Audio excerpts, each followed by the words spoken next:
来继续来看森林古溪中洲啊，当地所种的乌壳的绿竹仔笋，为着要来保证着笋的品质甲产量，每2年拢会甲竹仔甲错掉、烧掉。但是咧，这有环境污染甲农业废弃物的问题，要安怎甲这废竹重新过来利用？在地笋仔农是积极咧找资源，希望会当早日找到解决的办法。 古溪乡麻园村内底乌壳绿竹笋，为着品质和产量，每2年拢爱烧笋园1摆，当中就有可能会产生环境污染和农业的废弃物，对地方和笋农来讲，拢是一个困扰真久的问题。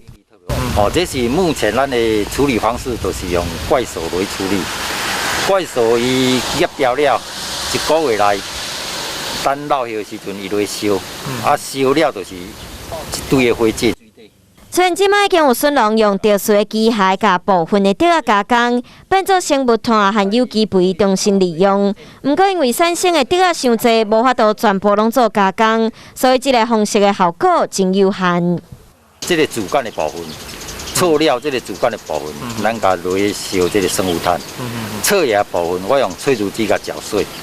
但是这个处理方式是一小小的部分。